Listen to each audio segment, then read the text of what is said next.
This is lecture number 11 for the subject Engineering Project Management and Economics. Project Risk Management. How to manage your risk in upcoming your all projects. आप अपने projects में risk को कैसे manage करेंगे? पाकिस्तानी कौम और इस environment में where we are living, the culture of the Pakistan, the system of the Pakistan, the atmosphere of the Pakistan, the climate of the Pakistan, everybody have to bear the risk from all aspects. हमारे यहाँ ये सबसे ज़्यादा है क्योंकि हम बहसीयत कौम हम लोग इस चीज़ को आज तक नहीं अंडरस्टैंड किए। बिजली का बिल है, आखिरी डेट में जमा करवाना है, अच्छा ठीक है जी, आखिरी डेट में जमा करवा लें। आखिरी डेट में जमा करवाने के पता चला जी आज तो बैंक की छुट्टी थी, चलो जी। मतलब आपने इतना बड़ा रिस्क ले लिया कि आखिरी दिन में चले गए। कॉलेज डेली जाना है 9 बजे और बंदा डेली रिस्क लेता है और कभी टाइम पर पहुंच जाता है, कभी टाइम पर नहीं पहुंचता क्योंकि रिस्क ले रहा होता है। But professional life mean when you enter into the professional life after mechanical engineering degree, you have to bear a lot of risk in your life. If you manage in a very successful manner, you will a good engineer in your life or in Pakistan. अपनी life में और पाकिस्तान में आप अपने आप को एक अच्छा इंजीनियर बना लेंगे। लेकिन अगर रिस्क को मैनेज नहीं किया तो लोग कहेंगे ये बहुत बंदा ठीक नहीं है, ये हमेशा प्रोजेक्ट गलत करता है, काम गलत करता है, ये डिफरेंट रिस्क को मैनेज नहीं कर सकता। प्रोफेशनल लाइफ में रिस्क को मैनेज करना बड़ी बात होती है। मशीन ख़राब हुई, आपने कहा ठीक है सर मैं विद इन 10 मिनट ठीक कर लेता हूँ। वर्कशॉप के अंदर गए, पता चला जी लेथ मशीन का ऑपरेटर ही कोई नहीं आया आज। अब आप सर पकड़ के बैठ गए, तो मैं तो अपने बॉस को 10 मिनट का क्या आया हूँ।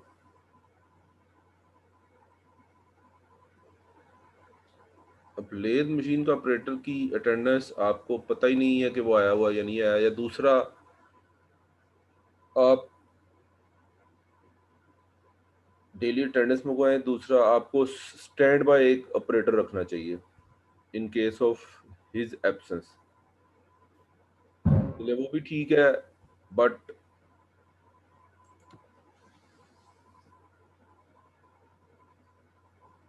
मशीन को ठीक करने के लिए कोई पार्ट्स चाहिए स्टोर में, वो भी नहीं है। आपने बहुत बड़ा रिस्क ले लिया कि पार्ट्स क्यों नहीं मंगवा के रखा जी।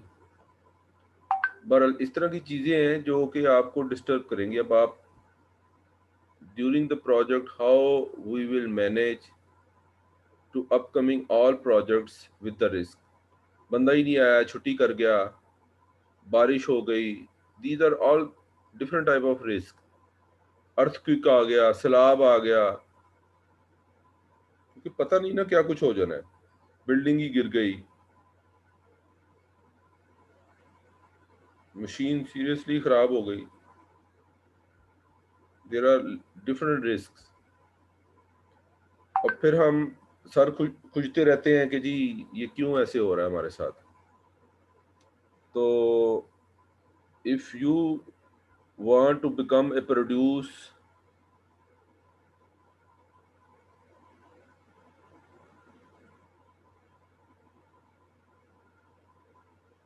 a good engineer as a mechanical engineer, so you should manage your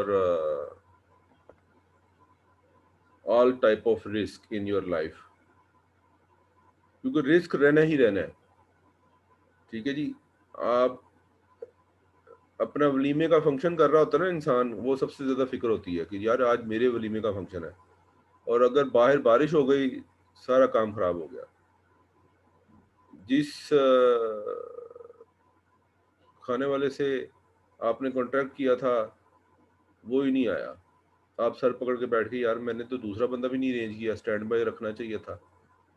तो इस तरह के काम होने हैं और होते रहेंगे हमारे पाकिस्तानी कल्चर में, बल्कि ज्यादा होते हैं। वादा करके फेंक जाते हैं, प्रॉमिस किया इंशाल्लाह जी काम हो जाएगा, पता चला जी वो गायब ही हो गया। तो बॉस अक्सर हमारे जो सबॉर्डिनेट्स हैं, worker, clerical staff, different machine operator, हम उनको कहिए ना प्लीज ये आज का काम आज ही खत्म कर दो। सर मैं कल सुबह आते ही इंशाल्लाह ये तकरीबन 9 बजे शुरू होगा ना, मैं आपको 10 बजे तक ये काम खत्म कर दूंगा। मैं कहता अच्छा चलो, शुरू शुरू में मैं कहता ओके ठीक है। जब सुबह अगले दिन आया पता चला वो छुट्टी कर गया, चलो। तो 2-3 साल तो बड़े टफ मैंने अपनी प्रोफेशनल लाइफ में गुजारे जॉब के दौरान। उसके बाद फिर मैंने हर काम को स्टैंड बाय रखना शुरू कर दिया। यार ये नहीं होगा तो फिर सेकंड हम ये ऑप्शन इस्तेमाल करेंगे।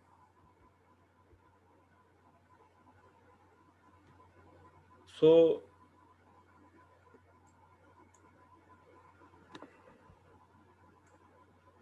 The project risk is an uncertain event और कंडीशन।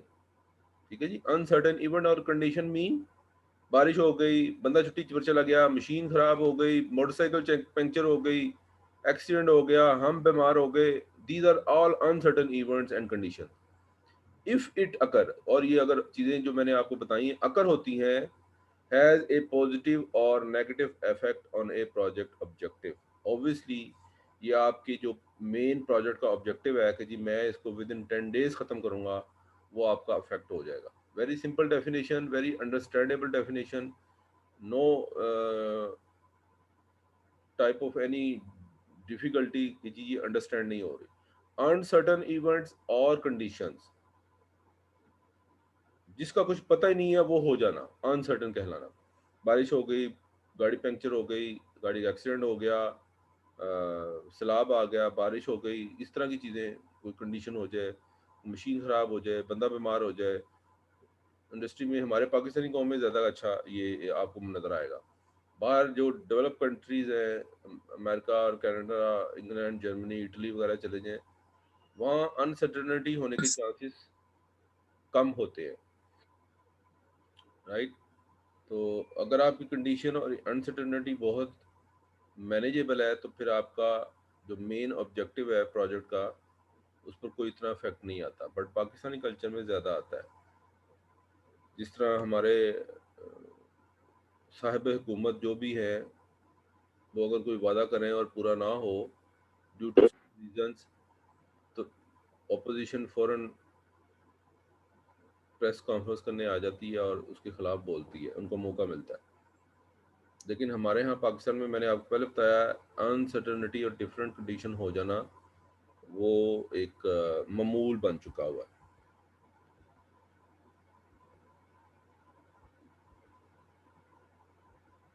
अब रिस्क इम्पैक्ट का मतलब ये है कि कितना स्ट्रॉन्ग किस्म का रिस्क है, उसकी प्रोबेबिलिटी क्या है। 10%, 20%, कितना 100% ही रिस्क होगा, या मेरे प्रोजेक्ट में 10% रिस्क होगा, या मेरे प्रोजेक्ट में 50% रिस्क होगा। तो आपको अपना एक सबसे पहले जो हर वक्त जेहन में रहता है इंसान का, जब आप पेपर देने भी जाते हैं कोई भी प्रिपरेशन करके, कि पता नहीं यार सारा पेपर मुझे आता भी होगा या नहीं आता होगा, या मैं 50% कर सकूंगा, या मुझे कुछ भी नहीं आता होगा, या मैं सारा ही ठीक कर लूंगा। तो ये रिस्क बहुत बड़ा होता है जब तक पेपर हाथ में ना आ जाए। तो आपको ये थ्रेट लगा होता है कि खुदा ना खासा कोई काम खराब ना हो जाए। तो डिफरेंट प्रोजेक्ट्स के अगेंस्ट डिफरेंट थ्रेट्स होते हैं। मेरा स्कोप खराब हो गया, मेरी प्रोजेक्ट की क्वालिटी खराब हो गई, तो मेरा नाम बदनाम होगा, मुझे पैसे कम मिलेंगे, मुझे नेक्स्ट आने वाले प्रोजेक्ट नहीं मिलेंगे। दूसरा थ्रेड ये है कि शेड्यूल के मुताबिक मैंने जो काम करना है, अगर वो मैं फुलफिल ना कर सका तो मुझे बॉस से डांट पड़ेगी। नेक्स्ट टाइम बॉस मुझे इस प्रोजेक्ट इंजीनियर के लिए सिलेक्ट नहीं करेगा, मैं लेट डिलीवरी देता हूँ। ठीक है जी, मेरी प्रोजेक्ट की अगर कॉस्ट बढ़ गई, ओवर स्पेंड कर दिया मैंने, तो भी प्रोजेक्ट मेरा पूर फॉर्म में चला जाएगा और बॉस मुझे नेक्स्ट टाइम के लिए सिलेक्शन नहीं करेगा, या मुझे नेक्स्ट टाइम कोई भी प्रोजेक्ट नहीं देगा अगर मैं इंडिविजुअली अपना कोई बिजनेस भी चला रहा हूँ। ठीक है ना, जैसे एक आप मैकेनिकल, अक्सर लोग जो है ना कोई छोटी मोटी वर्कशॉप खोल लेते हैं। तो अगर आप पहले ही दिन में पहला प्रोजेक्ट लेट काम करके देंगे तो कोई भी आपको नेक्स्ट टाइम बड़ा सोच के देगा, मजबूरन कोई दे दे तो दे दे। तो आप अपने स्कोप को, अपने शेड्यूल को, अपनी कॉस्ट को, ये हमेशा आपके सर पर सवार रहेगी कि मेरी कॉस्ट बढ़ ना जाए, मैं शेड्यूल के मुताबिक अपना काम मुकम्मल करके दूँ, मेरा स्कोप ना डिस्टर्ब हो। स्कोप मीन आपका टारगेट, आपने एक टारगेट रखा हुआ है कि मैंने एक अपना काम इस तरह कंप्लीट करना है, इस तरीके से करना है, इस मेथडोलॉजी से करना है, इस टर्मिनोलॉजी से करना है, इस डेट को फिनिश करना है, ये these are the different scopes. तो अगर ये सारे थ्रेड्स आपके सर पर सवार होते हैं, अगर तो आप बहुत ही बुरी तरह नाकाम हो रहे हैं हर मामले में, तो आपका रिस्क इम्पैक्ट बहुत ज़्यादा बढ़ गया है, जिसको आप मैनेज नहीं कर पा रहे। चीज़ें देर से देर हो जाती हैं, लेकिन इतनी देर ना हो कि 2 महीने का कह के वो आप 3 महीने की तरफ चले जाएं। 2 महीने की बजाय आप एक हफ्ता लेट हो जाए, दैट इज एक्सेप्टेबल। तो अपने रिस्क इम्पैक्ट जो है वो आपने कम अज कम रखना है। रिस्क तो रहेगा, 100% नहीं होता, लेकिन 10-20% जरूर रहता है, हर वक्त रहता है। घर से आप निकलते हैं, देयर इज नो गारंटी के you will reach at 9 o'clock in college, fix time no. रास्ते में टायर पंक्चर, मोटरसाइकिल खराब, गाड़ी खराब, एनी टाइम कैन हैपन, कुछ भी वक्त कुछ भी हो सकता है। तो लेकिन उसको कंट्रोल करना, उसको मैनेज करना, उस रिस्क को, वही महारत है। In addition there are health, safety and environment threats. Yes, मैंने आपको वैसे बताया कि हेल्थ की और सेफ्टी की, एनवायरनमेंट की डिफरेंट थ्रेट्स ये भी होते हैं। मेरी बंदों की तबीयत अच्छी रहे, हमारा ये प्रोजेक्ट इन टाइम फिनिश हो जाए, मेरे बच्चे सारे, जो मेरी टीम है, वो सेफ्टी के पॉइंट ऑफ व्यू से उसको सही अमल करें और सही प्रोजेक्ट पर काम करें। अगर वो सेफ्टी नहीं करेंगे, कोई बंदा ज़ख्मी हो जाएगा, कोई बंदा एक्सपायर भी हो सकता है, कोई इंजरी भी हो सकती है, तो आपने ये सारे रिस्क को बियर करना है। And the environmental threats, yes, कि जी बारिश हो गई, मशीन ही ख़राब हो गई, ठीक है जी, कोई टूल ख़राब हो गया, तो या सैलाब आ गया, कोई आंधी आ गई, तो ये भी इंसान के ज़हन में हमेशा सवाल रहते हैं, थ्रेट्स रहते हैं कि अच्छा मैं इनको कैसे मैनेज करूँगा। And that must be managed CDM regulation, construction design management. अब आपने एक ऐसा अपने काम को, डिज़ाइन को मैनेज करना है कि आपकी हेल्थ, सेफ्टी, एनवायरनमेंट, सारे थ्रेट्स कम अज़ कम रहें। बिल्कुल फिनिश तो नहीं आप कर सकते। हेल्थ के मतलब आपने जहाँ पर 4 बंदे रखे हैं, आप स्टैंड बाय भी रखें कि यार अगर खुदा ना खास्ता किसी टाइम भी मुझे कोई आपकी ज़रूरत पड़ी तो मैं आपको इमीडिएटली कॉल करूँगा, तो आप आ जाएँगे। वो बच्चा कहेगा या बंदा कहेगा या वो वर्कर कहेगा, जी सर मैं आ जाऊँगा। सुबह 9 बजे आपने फ़ोन देखा कि आप 6 में से 4 बंदे आए हैं, 2 नहीं आए हैं, तो आप उन स्टैंड बाय जो साइट पर प्रोजेक्ट में बंदे रखे हुए थे, उनको आप इमीडिएटली कॉल करके बुला सकते हैं, यार आप फ़ौरन पहुँचे आधे घंटे में। सेफ्टी की इंस्ट्रक्शन दें, सेफ्टी के साइन बोर्ड लगा के रखें ताकि लोग सेफ्टी पर अमल करें। और बाकी दूसरे जो एनवायरमेंटल थ्रेट्स हैं, जैसे अगर आप, अक्सर हम मैंने देखा है कि लोग घरों में लेंटर डलवा रहे हैं, या इंडस्ट्री के अंदर कोई लेंटर डल रहा है, तो मौसम बना और बारिश शुरू हो गई है, तो हम एज ए मेंटेनेंस डिपार्टमेंट के हेड, मैं पॉलीथीन मंगवा के रखता था।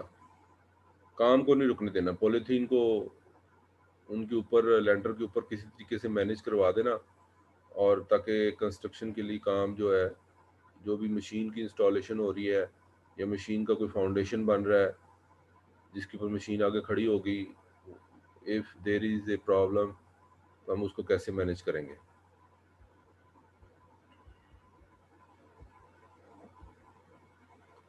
Risk management process. अब रिस्क मैनेजमेंट का प्रोसेस क्या होता है, रिस्क को कैसे मैनेज किया जाता है। तो आप सबसे पहले अपने प्रोजेक्ट में रिस्क जितने भी हैं उसको आइडेंटिफाई करें।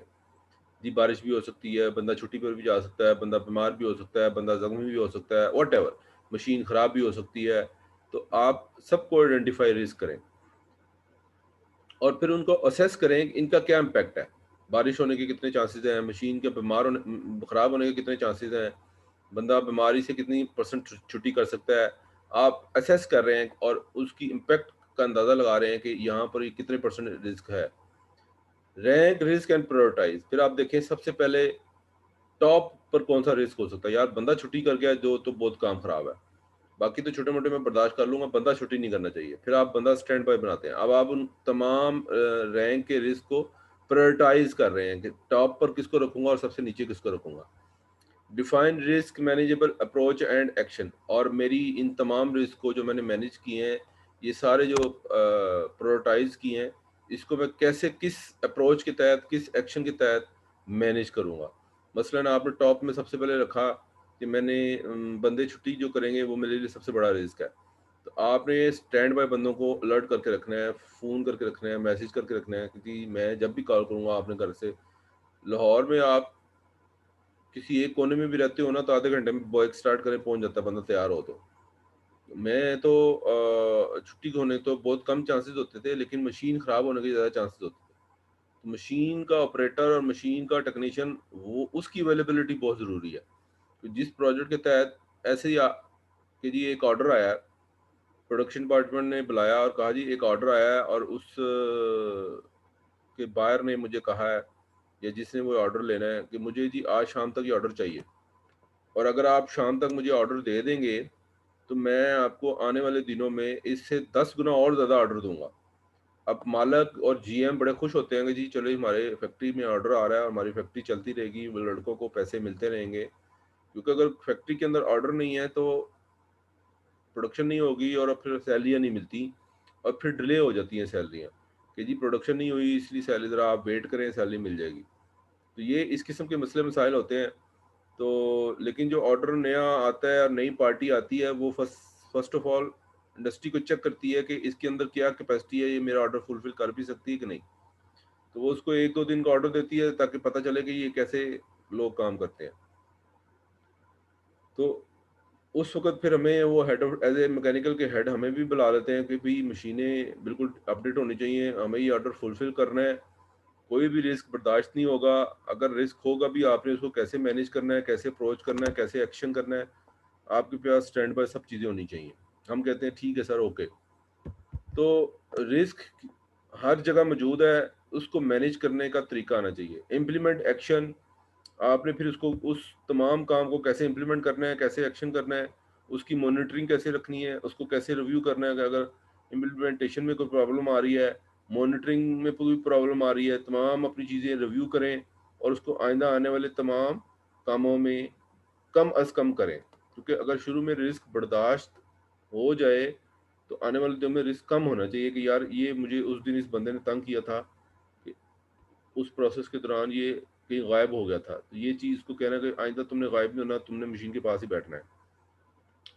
तो मॉनिटरिंग और रिव्यू भी करना बहुत ज़रूरी है ताकि आने वाले दिनों में और मज़ीद आप अच्छे से अच्छा काम करें।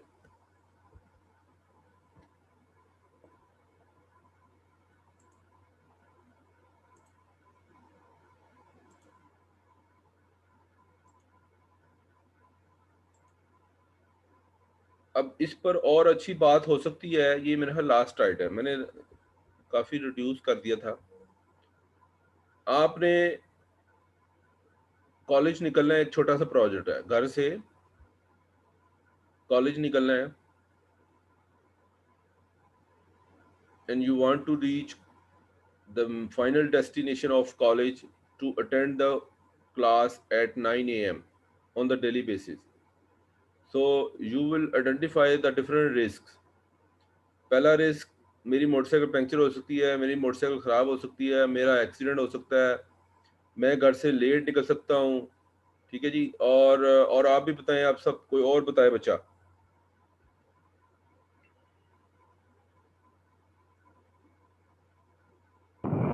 बारिश हो सकती है। बारिश हो सकती है। और सर पेट्रोल भी खत्म हो सकता है। पेट्रोल भी खत्म हो सकता है। अच्छा जी।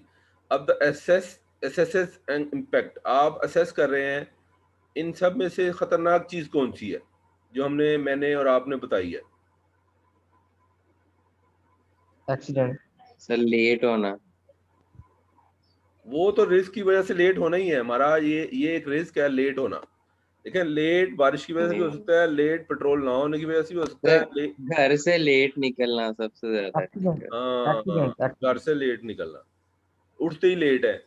अब आप असेस कर रहे हैं इम्पैक्ट की कि मैंने इनमें सबसे ज्यादा खतरनाक कौन सी चीज है, उसकी तरतीब बनानी है। घर से लेट निकलना, गाड़ी में पेट्रोल नहीं होना, बारिश का होना, ठीक है जी, और दो चार और चीजें हमने जो डिस्कस की थी वो भी। तो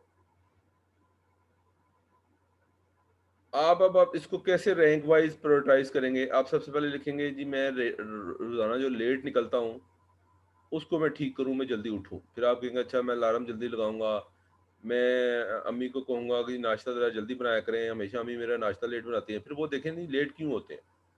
ठीक है जी, उस हिसाब से अपने आप अपने सारे काम को प्रायोरिटाइज करना पड़ता है। फिर आप डिफरेंट अप्रोच और एक्शन, ये मैं डिफरेंट अप्रोच और एक्शन ले रहा हूँ कि जी क्यों लेट होता हूँ। अच्छा जी, पेट्रोल क्यों नहीं होता मेरे पास, अक्सर क्यों खाली होता है जी, बड़ा भाई लेके चला जाता है। मैं आइंदा उसको कहूंगा जी तुमने मेरा मोटरसाइकिल नहीं यूज़ करना, या अगर यूज़ करना है तो इसमें पेट्रोल डलवाना है। आइंदा मैं तुम्हें मोटरसाइकिल नहीं दूंगा अगर तुमने मुझमें पेट्रोल ना डलवाया। ठीक है जी, पेट्रोल खत्म ना होने के चांसेस खत्म हो गए।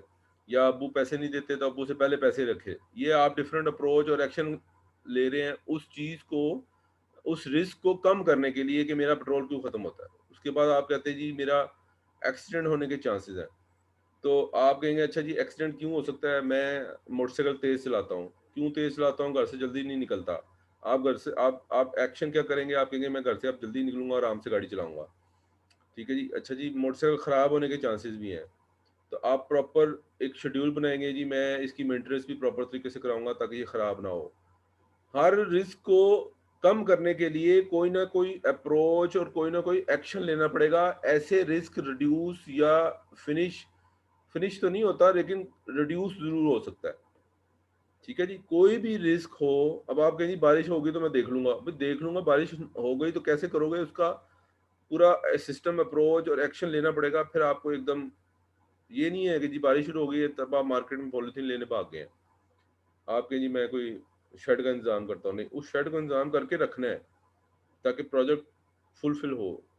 जब आप बंदा प्रोफेशनल लाइफ में जाता है तो उस वक्त उसको बड़ी तेजी से एक्शन करने पड़ते हैं। अगर आप लेट कर देते हैं तो नेक्स्ट टाइम आपको कोई भी प्रोजेक्ट नहीं देगा। अगर आप कहीं जॉब भी कर रहे हैं इंडस्ट्री के अंदर, आप प्रॉमिस करते हैं अपने बॉस से या जनरल मैनेजर से कि सर मैं इंशाल्लाह 2 घंटे में मशीन चला दूंगा, और पता चलता है जी 2 घंटे का कह के 4 घंटे का टाइम ले लिया है। शुरू शुरू में जो लोग नई जॉब शुरू करते हैं ना, तो बॉस सबसे पहले बुला लेता है फौरन ही 2 महीने में, ताकि इस अंदाजा लगाया जाए किस पानी में है। तो पहले 2-3 महीने तो बहुत टफ होते हैं। वो हमें बुलाता है ना, वो कहता है जी कितनी देर लगेगी, मैं हमेशा डबल टाइम बताता था, मैं कहता था सर इंशाल्लाह इतनी देर में लग जाएगा। अब ज्यादा टाइम बता देना से, अगर तो वो जनरल मैनेजर डिबेट करे कि इतनी देर क्यों लगेगी, तो आप उसको जस्टिफाई करने के काबिल हों कि जी इतनी देर लगेगी। तो काम इस तरह का भी हो सकता है, मुझे तो नज़र आ रहा है कि इसकी रिपेयर एंड मेंटेनेंस काफ़ी दूर तक चली जाएगी, हमें शायद बाहर जाना पड़े, इसलिए मैंने आपको टाइम ज़्यादा बताया। अच्छा चलें जाएं खोल के देखें। ये नहीं कहना फ़ौरन ही जी मैं 10 मिनट में मशीन चला रहा हूँ। अगर आपने शुरू के दिनों में अपनी जॉब में ये कह दिया है जी मैं 15-20 मिनट में मशीन चलवा रहा हूँ, और वो पता चले जी 2 घंटे में या 3 घंटे में चली है, तो फिर आपकी जो रैंकिंग है वो डाउन हो जाएगी, और नेक्स्ट टाइम आपको बड़े रिस्क के साथ डील किया जाएगा कि यार ये बंदा कहता कुछ है और करता कुछ है। तो these are the different risk management processes फिर आप जब इम्प्लीमेंट एक्शन करते हैं, आप कहते हैं अच्छा आज फर्स्ट टाइम तो मैं बदनाम हो गया हूँ, 3 घंटे में मशीन चली है, मैंने 10 मिनट का कहा था, नेक्स्ट टाइम मैं नहीं करूँगा। फिर आप सारी चीज़ों को रिव्यू करते हैं आप कि कहाँ खराबी हुई, किस जगह खराबी हुई, मैंने रैंक प्रायोरिटाइज गलत किया था, मैंने किसी काम को असेस जो है उसकी इम्पेक्शन को असेस सही नहीं कर सका, या मैं रिस्क आइडेंटिफाई नहीं कर सका।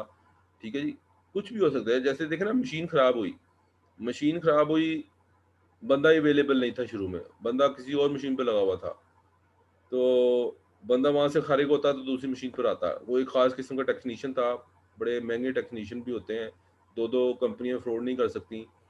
तो ये एक पहला रिस्क है। अब वो कम बंदा रिस्क लेके जाता है, दूसरा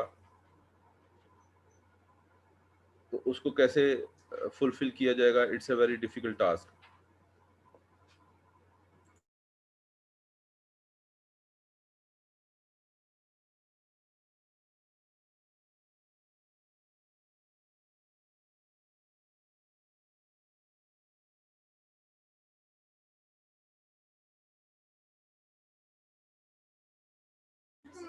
अच्छा जी, उसके बाद आपने मॉनिटरिंग भी खुद करनी होती है। कुछ काम शुरू में जब आप 3-4 महीने तक, आप जब नए इंडस्ट्री के अंदर जाते हैं, ये बातों बातों में मुझे याद आ गया, तो आप सर पर खड़े होकर काम करवाएं, देखें जी कैसे लोग काम कर रहे हैं, और फिर लोगों पर भी उनकी नज़र रखें कि अच्छा यार इनकी ये प्रॉब्लम है, उसको आप बाद में गाइड भी कर सकते हैं, यार तुमने यहाँ यहाँ पर टाइम वेस्ट किया था, आपने अपने टूल को सही यूज़ नहीं किया था, आपको ट्रेनिंग देनी पड़ेगी, आपने मशीन तरीके से सही तरीके से नहीं खोली थी।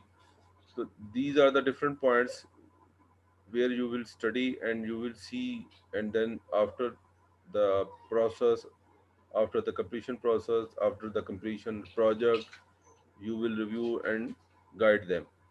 क्योंकि एक दो दफ़ा आपकी बातें बर्दाश्त हो जाएगी, ज़्यादा बार बार बर्दाश्त नहीं होंगी। अगर बार बार आप रिस्क लेते जाएंगे और 10 मिनट कह के और 25 मिनट 35 मिनट घंटा लगवाएंगे, क्योंकि जिस प्लांट में भी आप जाएंगे वहां पर मशीनें होंगी, कोई ऐसा प्लांट तो नहीं होगा जो विदाउट मशीनें चल रहा होगा। तो उस जैसे ही खराब होती है, प्रोडक्शन ऑपरेटर जो होता है उनको कहा गया होता है कि जी आप प्रोडक्शन हेड को बताएं। प्रोडक्शन हेड को फौरन इन्फॉर्मेशन मिलती है, वो आपको एज ए मैकेनिकल का इंजीनियर या मैकेनिकल के हेड आपके तौर पर बुला लेते हैं, जी वो फलां मशीन खराब हुई है, फौरी ठीक करवाएं। हर बंदा एफिशिएंट हो जाता है। और फिर अगर ज़्यादा कुछ टाइम लग जाए तो फिर जनरल मैनेजर भी इन्वॉल्व हो जाता है, वो कहता है जी क्या मसला है, क्यों लेट हो रहा है। तो अपनी रिप्यूट को ख़राब नहीं करना। पहले 2-3 महीने बहुत टफ होते हैं, सीट पर इवन देन बैठने का भी टाइम नहीं मिलता। अगर आपने अपने आप को फेमस करना है और अपने हार्ड वर्किंग इंजीनियर साबित करना है और आपने तमाम मैनेजमेंट को ठीक तरीके से फुलफिल करना है, तो हर काम में असल में रिस्क होता है। पहले 1 महीने तो शायद वो आपको काम भी ना दें, लेकिन 1 महीने बाद तो आपको काम देना शुरू कर देते हैं, अच्छा जी ये जाएं मशीन ठीक करवाएं। तो you should just observe the different type of risk, उसको आइडेंटिफाई करें, उसकी इम्पैक्ट्स को असेस करें, फिर इस तमाम रैंक और रिस्क को प्रायोरिटाइज करें, उसको डिफरेंट प्रोच और एक्शन के तहत कैसे ठीक करना है वो करें, और फिर इम्प्लीमेंट एक्शन बहुत ज़रूरी है। उस पर भी नज़र रखें, लोग कैसे काम कर रहे हैं, मशीन को कैसे खोल रहे हैं, मशीन को कैसी असम्बलिंग कर रहे हैं। सॉरी, मॉनिटरिंग बहुत ज़रूरी है। एंड फिर रिव्यू करें कि कहाँ देर हुई, किस वजह से देर हुई, क्यों देर हुई, और इसको कैसे रिड्यूस किया जाए, लोगों को कैसे ट्रेनिंग दी जाए। और फिर आहिस्ता आहिस्ता आहिस्ता आप ठीक होते जाते हैं, लोग भी ठीक होते जाते हैं, कंपनीज भी ठीक होती जाती हैं, सिस्टम भी ठीक होता जाता है। फिर आप सिस्टम बनाते हैं कि जी आइंदा कोई भी कंप्लेन आएगी, आपने इसका इमीडिएटली एक्शन करना है। और अगर वर्कशॉप में काम होगा तो वर्कशॉप पिछले छोटे मोटे काम छोड़ दिया, और जो मशीन बंद हुई है उसके पार्ट, अब वर्कशॉप तो वही है, कुछ मशीनें वर्कशॉप में जो मौजूद होती है उसके स्पेयर पार्ट्स के तौर पर बंदा बना रहा था, यार यार ये स्पेयर पार्ट बना दो, वो उस वक्त वो बना रहा होता है। तो अगर कोई मशीन ख़राब हो जाए, हमारा टेक्नीशियन फ़ौरन भागे जाता है और कहता है जी लेथ मशीन ऑपरेटर को कि प्लीज़ ये हमें पार्ट टूट गया, ये बना दें। वो कहता है जी मैं तो ऑलरेडी एक पार्ट बना रहा हूँ। वो बहस शुरू हो जाती है, एक दूसरे की बात नहीं मानते हैं। तो फिर उसमें आपको इन्वॉल्व होना पड़ता है, और कहते हैं यार वो तो आप स्पेयर के तौर पर बना रहे हो ना, आप प्लीज़ इस वक्त जो इमीडिएटली ज़रूरत है वो बोलो। क्योंकि जो लेथ में मशीन का जो ऑपरेटर है वो भी फने खां है। वो कहता है जी मैं इसकी क्यों अपने टेक्नीशियन की बात क्यों मानूं, ये मेरा बॉस बन गया है। हमारे पाकिस्तानी कल्चर में ये है ना कि हर बंदा कहता है मैं बॉस हूँ। तो लोग जो हमारे यहाँ कल्चर भी ऐसा है पाकिस्तान में नहीं सुनते, तो उसमें हर छोटे छोटे काम में, इवन देन छोटे छोटे काम में बॉस को इन्वॉल्व होना पड़ता है। तो उसको कहेंगे जी आप एक स्पेयर के तौर पर ये पार्ट्स बना रहे हैं, आप प्लीज़ आइंदा अगर कोई टेक्नीशियन उठ के आता है तो आप सबसे पहले उसकी बात सुने और उसका काम करें। अब जब टेक्नीशियन को थोड़ा सा हवा मिल जाती है, लो जी मेरी तो वाह वाह हो गई, अब मैं आके इसको कहूँगा ये मेरी बात मानेगा। अब वो कई दफ़ा जानबूझ के भी आ जाता है कि ये बना के दो, और बॉस को पता ही नहीं होता, हमें फिर उस काम में एक्शन लेना पड़ता है। बहरहाल ये डिफरेंट टाइप्स के रिस्क हैं जो उसमें इन्वॉल्व होते हैं, और उसको आपने आइडेंटिफाई करना होता है। काम तो बेटा हो ही जाता है, काम सारे ही कर लेते हैं। काम नवाज शरीफ भी करता था, काम जरदारी भी करता था, काम इमरान खान भी कर रहा है। अब जो अच्छे तरीके से मैनेज कर रहे हैं, रिस्क कहाँ कहाँ मौजूद है उसको आइडेंटिफाई करना बहुत ज़रूरी है। उसको असेस करें, उसकी रैंकिंग सेट करें कि किस वजह से मेरा काम ख़राब ज़्यादा हो रहा है, जिसकी वजह से मैं बदनाम हो रहा हूँ। हर बंदे को अपनी फ़िक्र होती है, बेसिकली उसने अपनी जॉब सेव करनी होती है। तो फिर इम्प्लीमेंट एक्शन में देखें कहाँ खराबी है। तो कोई भी काम करें उसको, जैसे हम पेपर में जाए ना तो अक्सर एक बॉल पेन लेके जाते हैं, तो अक्सर बाद में कहते हैं यार वो बॉल पेन ख़त्म हो गया, लो जी वो दूसरों से मांगता हुआ नज़र आ रहा होता है। ये आपने भी अक्सर देखा होगा पेपर में। मैं जब भी पेपर देने जाऊँ 2 बॉल पेन लेके जाता हूँ। अपने दौर में भी ये फादर मुझे गाइड करते थे, बेटा एक पेंसिल नहीं 2 पेंसिलें लेके जाओ, सिक्का टूट जाएगा, दूसरा वहाँ गढ़ते रहोगे, इतना टाइम नहीं होता।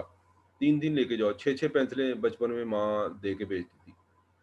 तो जब बॉल पेन लेके जाना तो 2-2 3-3 लेके जाना। अच्छा एक काम नहीं करेगा तो दूसरा फटाफट वहाँ कहाँ से मांगते फिरेंगे।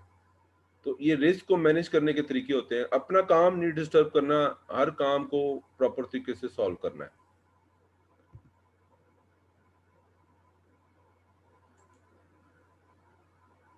ठीक हो गया जी।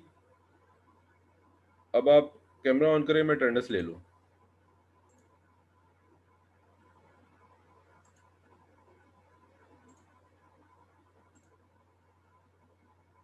जल्दी करें बच्चों।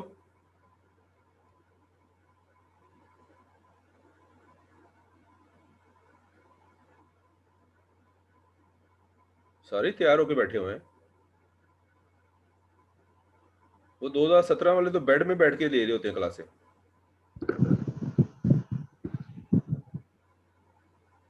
साकिब, इकबाल, हुजैफा, जिशान, दिलावर, अमानत, 21 रोल नंबर, 12 रोल नंबर, सारे ऑन करें। आज देखते हैं कौन कौन ऑन करता है, मेरे पास टाइम है।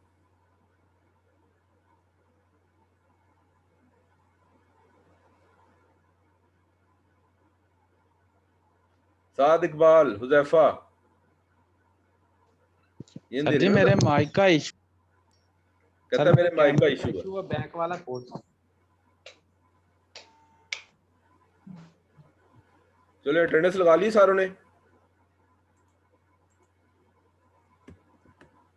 अटेंडेंस लगाएं फौरी। 16 पार्टिसिपेंट्स, 24 चैटिंग। बार बार रिपीट भी करता है कोई, है ना। एक ही दफा लिखा करें यार, नाम लिखने की जरूरत नहीं है। सीआर किधर है? बाकी कैमरे ऑफ कर लें। सीआर बताएं किधर है? जी सर। सामने आओ ना।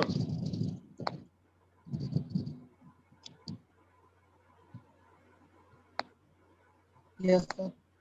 शुरू में मैंने बच्चों का ईमेल, बच्चों का मोबाइल नंबर, नाम, फादर नेम मांगा था, और वो भी कई बच्चों ने नहीं भेजा। मैं ग्रुप में शेयर कर रहा हूँ, तो आप प्लीज इन लोगों को कहें कि जी सर ने जो डाटा मांगा हुआ है वो दें। याद है आपको मैंने आपकी ड्यूटी लगाई थी। Okay sir. जी जी सर, सबको बोला, 2-3 बार बोला था।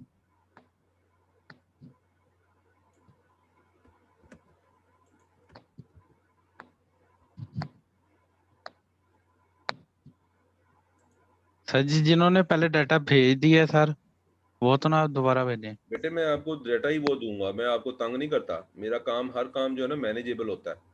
मैं आपको डाटा ही वो दूंगा जो नई बच्चों ने अवेलेबल, जो अभी आज तक नहीं दिया। जिसका नहीं होगा वो ना दे बस।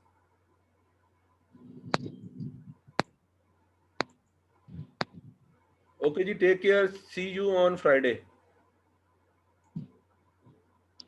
अल्लाह हाफिज जी।